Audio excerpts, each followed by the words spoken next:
final blade of grass. Done. And done. Who knew it'd take 2,007 man-hours to paint 47,962,053 blades of grass? Smells like game day. Whoa, it's not dry yet.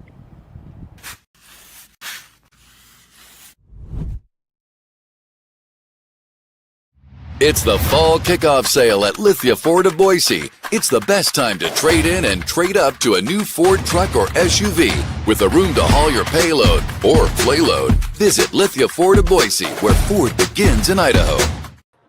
All right, let's get right to it. It's halftime. Boise State Air Force. Boise State leads 21-14 at the half. My name is BJ Rains. I am live in the press box here at Falcon Stadium. We got Chris Van Sickle on the right. We got DJ Schramm in the middle. Nathan Carroll on the left there at Uncle Bob's Pizza Meridian. And guys, curious of what the kind of mood and how the fans are doing there. I mean, there's some good. Boise State's got 310 yards of offense, over 200 yards passing. They've already got 15 first downs, but 11 penalties for 97 yards and a turnover as well. Air Force only down 7 at the half in this game.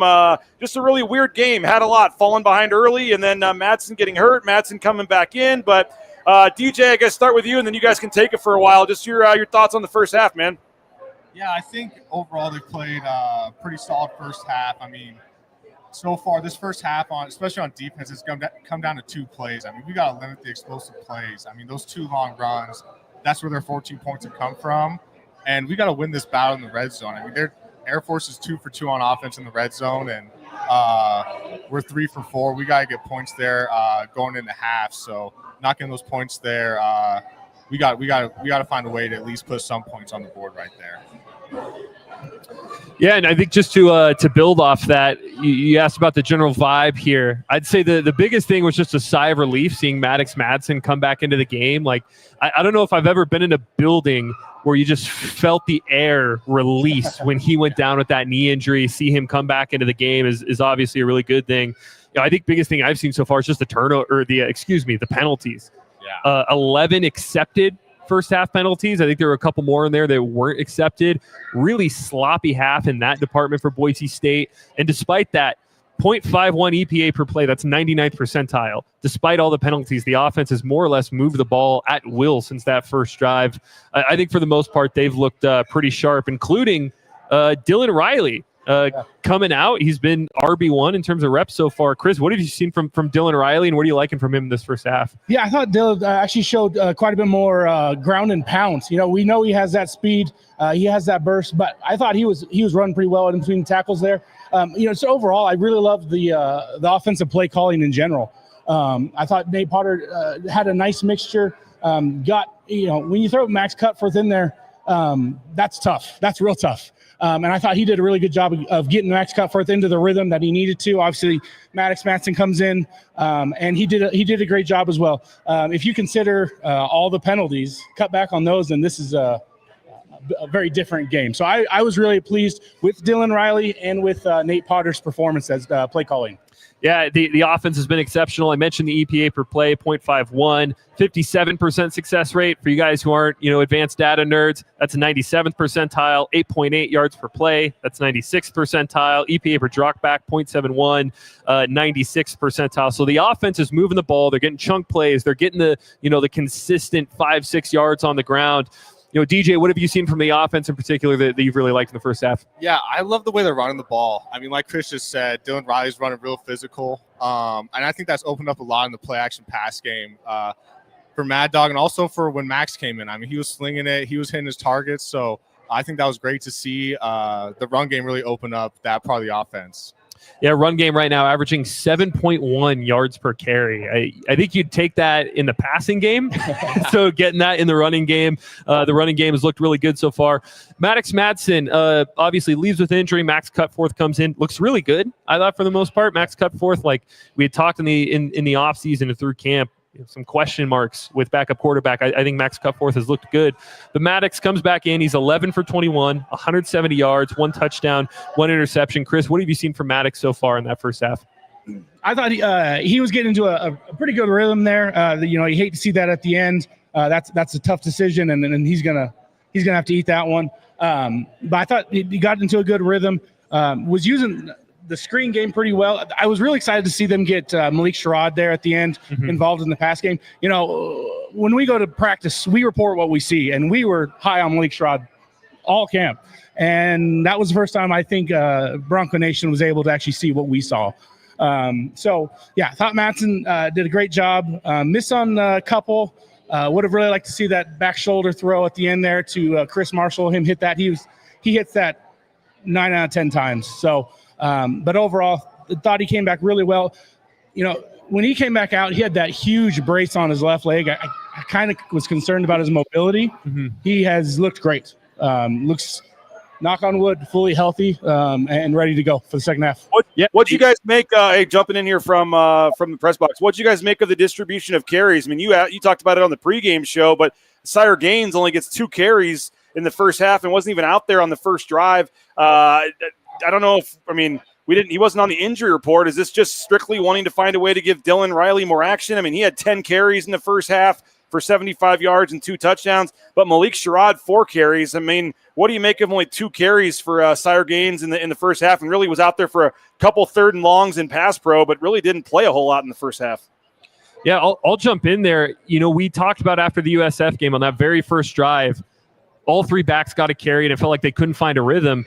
I think right out of the gates, Dylan Riley found a rhythm. He looked like the hot back, and I think Potter and the team is just deciding to ride with the hot hand here. It's not something I don't think I'd read too much into in terms of, is Sire Gaines hurt, or is, Sire Gaines the 3rd string now?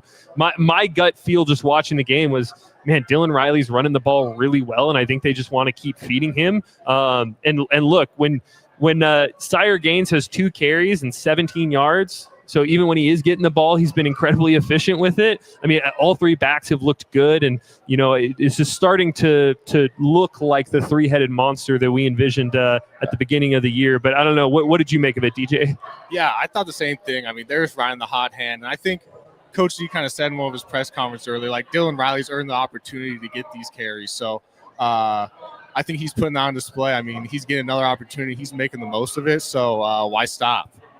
Yeah, and I think with Dylan Riley, what's been so impressive is, some backs are guys who can make you miss. And I think, Malik Sherrod shows that in practice. Sire Gaines shows that in practice. But with Dylan Riley, I've been really impressed with his vision, with his breakaway speed, the fact that he can find a hole and hit the hole, right? Which sometimes doesn't always show out in practice. You've been in these practices, right? It's like they're playing touch. So a lot of times it's an arm tackle that they call a tackle, but who knows if they call that.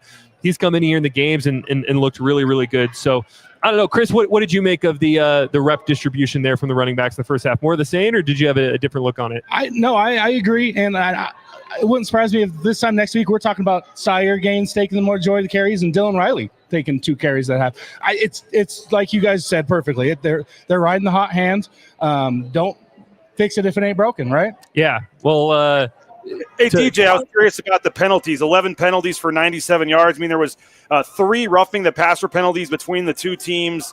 I mean, can you just tell sometimes that, and I'm not trying to make excuses, a lot of those were penalties, but can you, when some crews are calling it a little tighter, I guess, on some of that stuff, can you figure that out early in the game? And is that an adjustment that, particularly Boise State needs to make? And I know at times, there were some false starts, and there was 2 false starts on back-to-back plays before they even snap the ball. So, there clearly a lot of these are actual penalties, but some of the, downfield rough, they called Roger Carrion for unnecessary roughness, blocking a guy. Some of these ones where maybe the refs are calling it a little tight. Is that something you have to adjust to?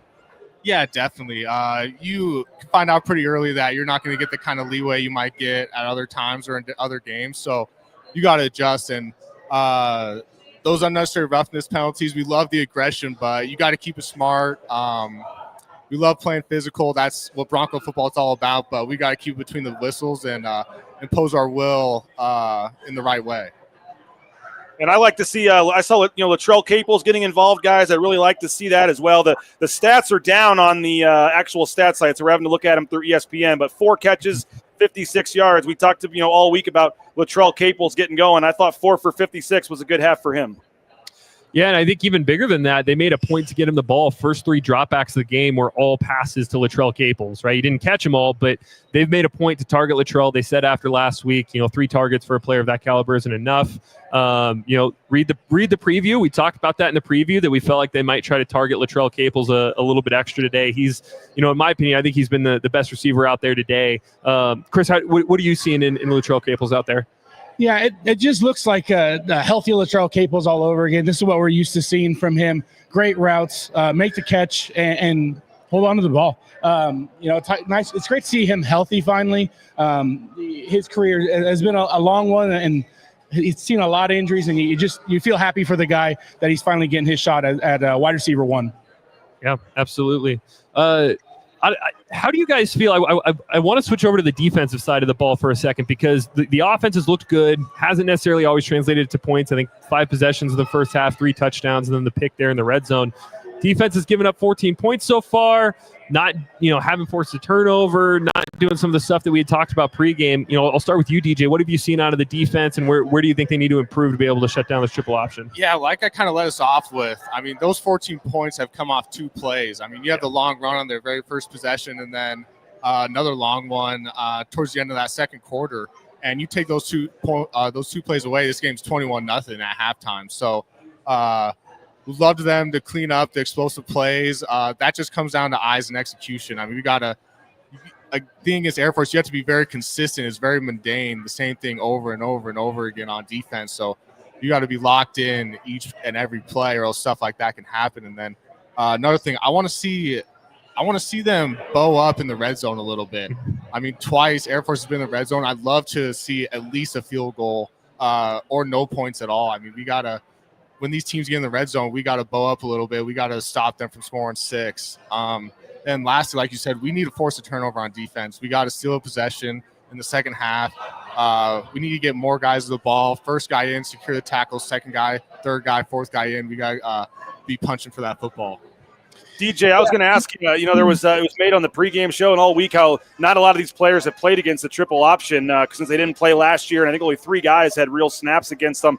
Is that something where once you get a couple series in, it changes things in a big way for a guy that's never played Air Force? How much does that first half of experience here, and they going in the locker room here, regrouping, how much can that help some of these defensive guys coming out in the second half? Yeah, I think now that they are kind of in the flow of the game, it's going to help them out a lot. Air Force, for a guy that's never played it, it's trial by fire, man. You got to go in there, you got to throw your head in the fire, head in the mix, and it's a big scrum each and every play. But I think now that they've seen it for a quarter, I think they'll come out and be a lot better. Has Jaden Mickey played much, Nathan? I haven't seen Jaden Mickey out there much. Somebody asked about that in the comments. No, I was going to make a comment about that. It looks like they've gone pretty heavy 4-3, front 7 personnel, which they obviously haven't done this year. It's been a lot of, their 4-2 base alignment. I haven't seen Jaden Mickey. It seems like it's been mostly Ty Benefield and Zion Washington and playing 3 linebackers. Bone Phelps getting a ton of run in this game. In general, outside of the defensive line, I haven't really seen them rotate much on the defensive side of the ball. I guess probably worth noting on the offensive side of the ball, I got a couple of questions about this on Twitter. Zach Holmes is in there. Did Mason Randolph get hurt? They've just been rotating those guys in the past couple games, and I didn't see Mason Randolph get hurt. I don't know if you've seen anything or gotten any word on that, BJ, but I think they're just rotating Holmes and Randolph at this point in the game. But yeah, I haven't seen any Jaden Mickey out there, which makes sense. He's I think 190 pounds. You're playing the triple option. Just sometimes it's not your game just based off of the fit and the game plan. So. But yeah, I don't know. Have you heard anything on Mason Randolph, or just rotating those 2 guys, BJ? Haven't heard anything. Probably just rotating them. But yeah, 6:43 still on the clock here.